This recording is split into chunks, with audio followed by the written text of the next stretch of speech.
राम। सर्वप्रथम पूजनीय सबके हृदय में विराजमान सर्वेश्वर इष्ट नारायण भगवान को मैं कोटि नमन करता हूँ। नमन करता हूँ मैं व्यासपीठ पर विराजमान मेरे गुरुजनों को। नमन करता हूँ मैं सभी महानुभावों को जो माँ भगवती के चरणों में आकर अपना सर्वस्व हिंदू राष्ट्र के प्रति, सनातन धर्म के प्रति समर्पण करने की भावना से यहाँ आए हैं। मैं अपने माध्यम से सिर्फ एक ही बात कहूंगा कि निश्चय प्रेम प्रतीत ते विनय करे सन्मान, तेहि के कारज सकल शुभ सिद्ध करे हनुमान श्यावर राम जय जय राम। आज से 14 वर्ष पूर्व जो भगवान हनुमान जी की कृपा माननीय श्री पवन गुप्ता जी के बुद्धि में नारद के माध्यम से प्रवेश करवाया गया, जिन्होंने इस महा धार्मिक अनुष्ठान प्रयोजन का जिम्मेदारी लेते हुए नेतृत्व करने की जिम्मेदारी उठाई। भगवान बजरंगबली ने स्वयं इन्हें मार्ग में सशक्त किया कि सनातन धर्म न आज का है न कल का है। सनातन धर्म प्राचीन समय से था, है और रहेगा। अर्थात हमें सनातन धर्म के सभी महानुभावों को संगठित करके एक नेतृत्व में, एक माला में फिरोने की जरूरत है। पवन गुप्ता जी ने पटियाला की इस पावन धरती पर उसी कार्य को उद्घोष करते हुए माला का प्रथम बिंदु बनने की चेष्टा और हिम्मत दिखाई है। उनके साथ में सहयोग करने वाले समस्त महानुभाव, गुरुजन और पदाधिकारी जो धन्यवाद के पात्र हैं कि पिछले 14 वर्ष से लगातार हनुमान जी के हनुमान चालीसा का पाठ करते हैं। बहुत ज्यादा समय ना लेते हुए मैं एक बात कहूंगा कि आप रामायण उठाकर देखें, आप हनुमान जी की सेवाओं को जानते हैं, लेकिन हनुमान जी जैसा कोई भी व्यापारी आज तक पैदा नहीं हुआ है।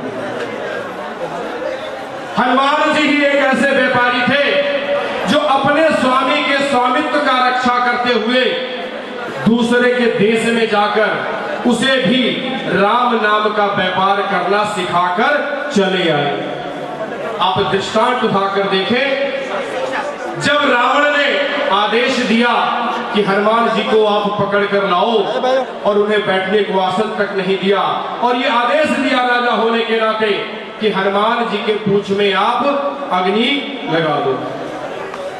अब आप देखिए, राम नाम का उद्घोष करते हुए हनुमान जी ने स्वयं का सिंहासन अर्जित किया और रावण के समक्ष बैठकर भी हनुमान जी ने राम नाम के व्यापार को आगे बढ़ाया। रावण ने कहा इसकी पूंछ में आग लगा दो।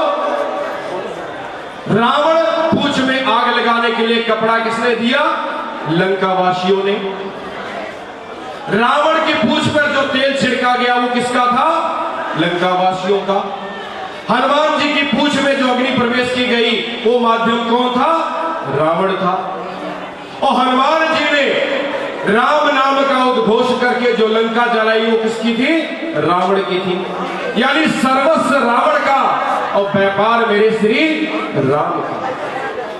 तो सनातन धर्म के माध्यम से मैं सभी माताएं बहनों से महिला दिवस पर यही कहना चाहूंगा कि धन्य है ये भारत की धरती, धन्य है ये महापुरुषों की धरती जहां मेरे ठाकुर ने स्वयं अवतार लिया है, और धन्य है वो माताएं जिन्होंने अपने कोख से उन्हें जन्म दिया है। जन्म देने मात्र से केवल आपका कर्तव्य खत्म नहीं हो जाता।